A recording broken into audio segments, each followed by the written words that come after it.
Следите Дневник на К1. Време е за најновите информации од Вардарскот и Квишкиот регион, Македонија, светот и спортот. Јас сум Катерина Нацева, а ова се настаните на денот. Останете со нас.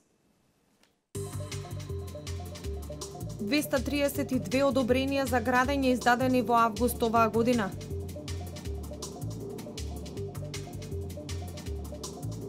Општинските средни и основни училишта во Кавадарци подготвени го чека стартот на грејната сезона. Републичкиот совет за безбедност на сообраќајот со нова кампања за побезбеден сообраќај. Добре дојдовте во земјата на шампионите. Вози одговорно.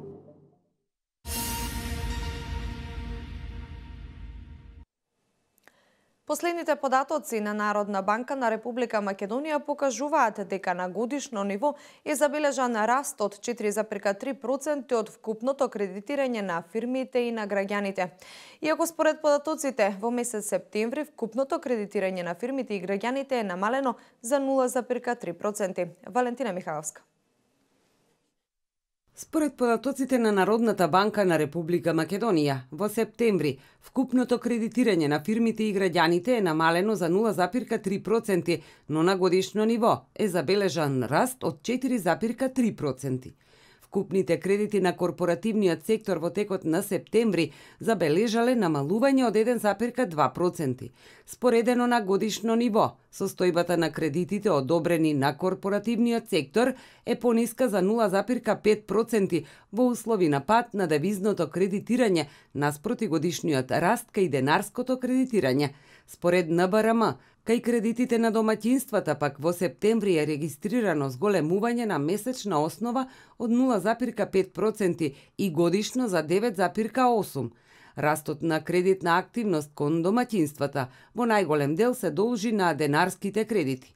Од аспект на намената на кредитите одобрени на физичките лица, најзастапени се потрошувачките и стамбените кредити, каде има раст од 0,7% на месечно, а 11,9% и 14,1% на годишно ниво.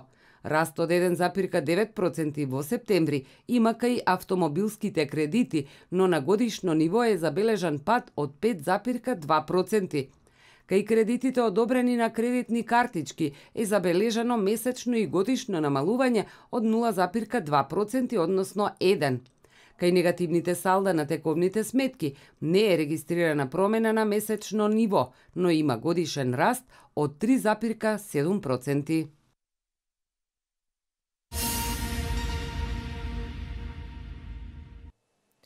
Според податоците од Државниот завод за статистика, 232 одобренија за градење се издадени во август годинава, што е за 6,8% помалку во однос на август минатата година. Според статистиката, од вкупниот број издадени одобренија за градење, поголемиот број се за објекти од висока градба. Во август оваа година издадени се 232 одобренија за градење, што е за 6,8% помалку во однос на истиот месец од претходната година, објави Државниот завод за статистика. Според издадените одобренија за градење, предвидената вредност на објектите изнесува 3 милијарди 182 милиони 494 илјади денари, што е за 23% повеќе во однос на истиот месец од претходната година. Според статистика, од вкупниот број на издадени одобренија за градење, 154 или 66,4% се наменети за објекти од високоградба, 20 или 8,6% за објекти од нискоградба и 58, односно 25% за објекти за реконструкција. Од вкупно 232 објекти, кај 161, односно 69,4%, како инвеститори се јавуваат физички лица, а кај 71, односно 30,6%, инвеститори се деловни субјекти. Во извештајниот период е предвидена изградба на 559 станови со вкупна корисна површина од 45.011 метри квадратни.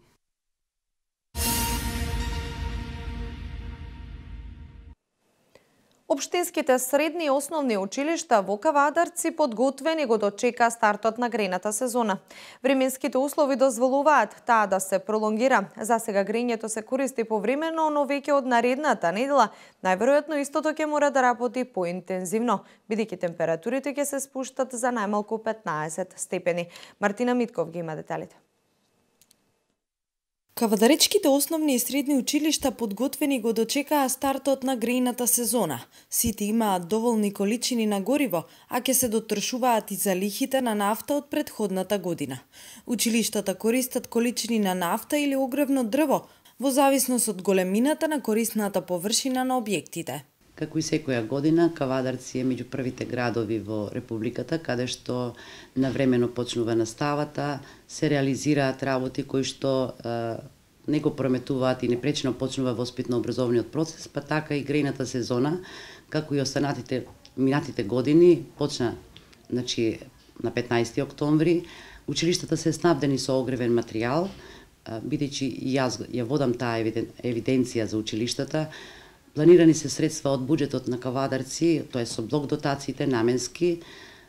Училиштата ги снабдија огревните материјали нафта и училишта кои што се греат на дрва благовремено, за да не би имале проблем и да се соочат со проблеми во грејната сезона 2017-2018. Континуирано изминатите години се вршеше адаптација, реконструкција, подобрување на условите за одвивање на воспитно-образовниот процес и во речиси сите училишта се направија термофасади и се замени ПВЦ столаријата, со што значително се намалија трошоците за грејење и минималната 18% заштеда на топлинската енергија за време на грејната сезона, но и во летниот период, додава Вачкова. Во оние училишта кои што оваа година се довршија, се планира да 1/3 од буџетот кој што беше одвојуван за грејење, оваа година тој буџет да биде намален за огрев и истите средства да се искористат за подобрување на воспитно-образовниот процес, тоа е со набавка на нагледни средства и други материјали кои што се значени за воспитно-образовниот процес. За сега грејењето се користи повремено, но веќе од наредната недела најверојатно истото ќе мора да работи поинтензивно, затоа што температурите ќе се спуштат за најмалку 15 степени.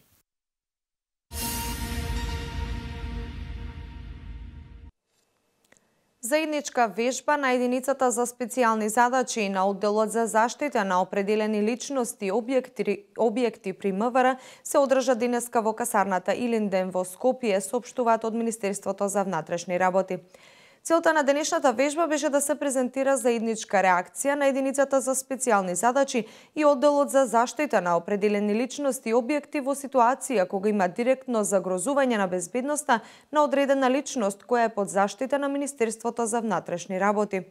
Министерот за внатрешни работи Оливер Спасовски на учесниците им додели плакети за успешно завршената вежба, а во изјавата за медиумите ја потенцираше нивната професионалност. Министерството за внатрешни работи во наредниот период ќе се фокусира на обуката и тренажниот процес за јакнење на институционалните капацитети, посебно на оние единици кои во дадена ситуација директно треба да се справат со вакви и слични предизвици.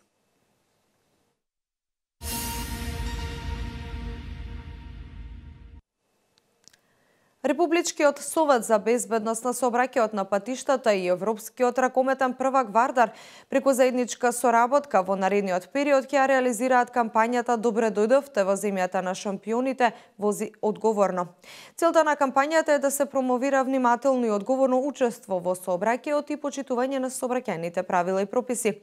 Со оваа кампања ракометниот клуб Вардар како општествено одговорен бренд ќе даде придонес за подигнување на сообраќајната култура кај сите учесници во сообраќајот. Добре дојдовте во земјата на шампионите, вози одговорно. Ова е новата кампања на Републичкиот совет за безбедност на сообраќајот. Целта е подигнување на свеста за внимателно и одговорно учество во сообраќајот. Шампионите возат одговорно, црвен картон за некултура во сообраќајот, биде тимски играч, дај им предност на пешаците и тајм аут, закочи пред да биде предоцна, се само дел од слоганите со кои ќе се промовира важноста од почитување на сообраќајните правила и прописи. Ракометарите на ракометниот клуб Вардар се носители на кампањата, која ќе се реализира во печатените, електронските и социјалните медиуми. Истата ќе се реализира во 2 фази, а првата започна вчера и ќе трае 6 месеци, информираат од Републичкиот совет за безбедност.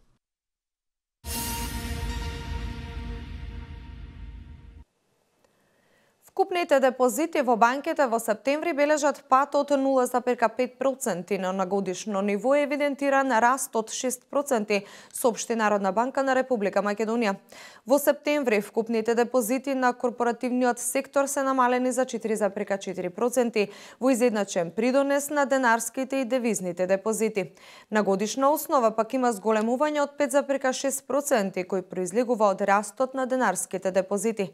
Кај депозитите на домаќинствата е евидентиран месечен раст од 0,8% и годишен од 5,6%, кој во поголем дел произлегува од растот на депозитните пари и краткорочните депозити во странска валута. Продолжуваме со вести од Македонија. Рокот од 24 часа за тужби од партиите против одлуките на Државната изборна комисија за приговорите за првиот круг од локалните избори, што се одржаа во неделата до Управниот суд, тече од синоќа. Државната изборна комисија ги одби сите поднесени приговори за гласањето во првиот круг на 15 октомври. До комисијата беа поднесени вкупно 46 приговори, од кои 43 беа од ВМРО ДПМНЕ. Пред почетокот на седницата беа повлечени 3 и 1 во текот на седницата. По еден приговор поднесоа ВМРО, Алијансата на албанците и Левица. Во меѓувреме тече кампањата за вториот круг од локалните избори на 29 октомври, а одредени општински изборни комисии веќе им ги врачија решенијата на изгласаните кандидати за градоначалници.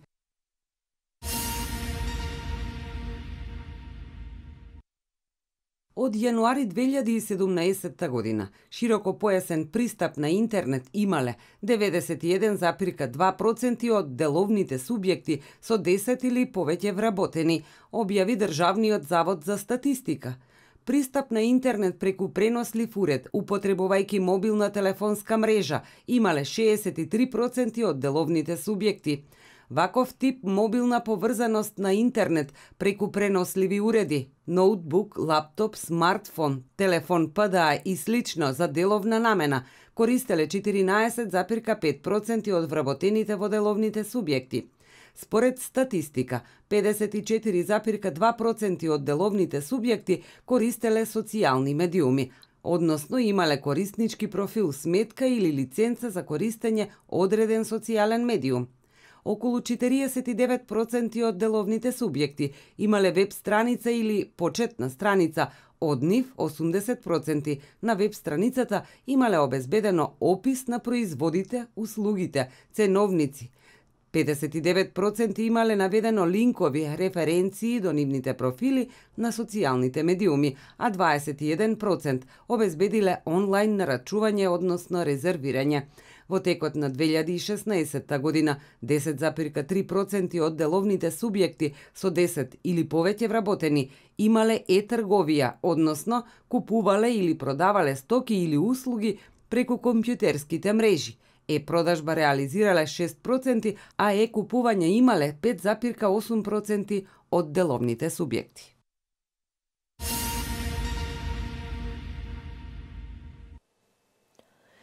Ирак денеска го зголеми извозот на нафта од јужната провинција Басра со 200.000 барели на ден, за да го компензира недостигот од наоѓалишта во северната провинција Киркук. Ирачкото министерство за нафта соопшти дека зголемувањето на извозот од Басра го задржува вкупното количество на производство во границите на квотата, договорена со Организацијата на земјите извознички на нафта. Вести од светот. Рускиот председател Владимир Путин и председателот на Турција Реджеп Таип Ердоган позитивно ги оцениле заедничките напори во рамки на процесот за преговорите во Астана за решавањето на ситуацијата во Сирија, а изразиле задоволство и за развојот на руско-турската соработка во различни области. Во текот на деталните размени на мислења за сирискиот проблем, соговорниците ја изнеле охрабрувачката оценка за заедничките напори во рамки на процесот во Астана, што би можело да се види од воспоставувањето на зоната на деескалација во Сирија, соопшти прес службата на Кремљ. Путин и Ердоган разговарале и за изгледите за редовниот седми состанок за Сирија во Астана кон крајот на месецот, а споменали и практични прашања поврзани со понатамошната координација во напорите со цел решавање на ситуацијата во Сирија, се наведува во соопштението. Двајцата председатели во текот на разговорите изразиле задоволство од сегашното темпо на развојот на руско-турската соработка во разни области.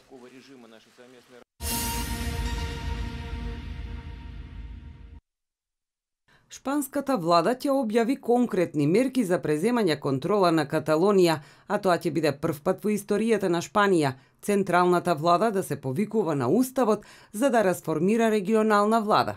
Европската унија го поддржува Мадрид и нема да посредува во каталонската криза.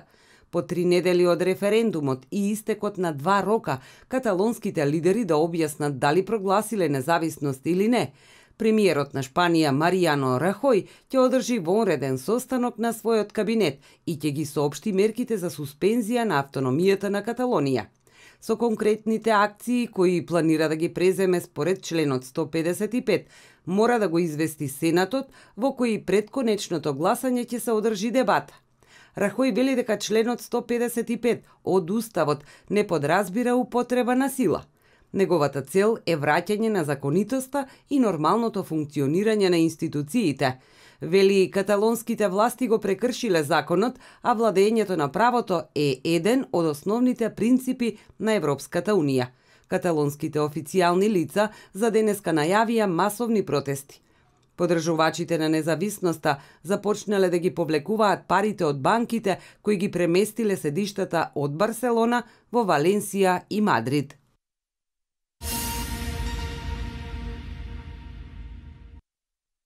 Во најголемата акција против педофили во историјата на Латинска Америка, бразилската полиција уапсила 108 лица. Лицата што се во притвор биле учесници во синџир кој делел порнографски фотографии од деца преку телефони и компјутери, изјавил министерот за правда Торквато Јардим. BBC пренесува дека операцијата следела по завршувањето на 6-месечната истрага во која учествувале представници на САД и Европа за миграција. Истражителите пронашле повеќе од 150.000 фајлови кои содржале вознемирувачки фотографии, меѓу кои имало и фотографии од злоставување на бебиња и деца, а некои од децата и тинејџерите откриле дека нивните родители или роднини учествувале во тоа. Меѓу уапсените има и полицајци во пензија, државни службеници и луѓе задолжени за младински фудбалски клубови. Се уште не е познато дали овој синџир на педофили функционирал независно во Бразил или бил поврзан со други криминални мрежи во странство.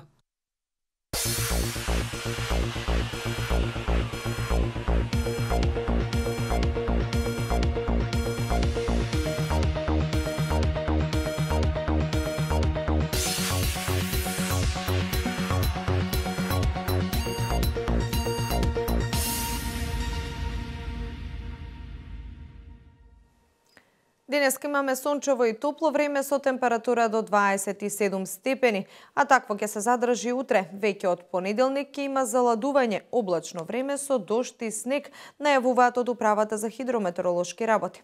Во понеделник попладне на места врнежите ќе бидат поројни и проследени со грмежи. Ноќта кон вторник ќе почне да дува засилен северен ветер, кој во наредните денови ќе предизвика опаѓање на дневните температури, така што на повисоките планини на север врнежите ќе преминуваат во снег. Метеоинформациите се последни во ова информативно издание на Дневникот на К1 телевизија. Јас ви благодарам што бевте заедно со нас. Пријатно.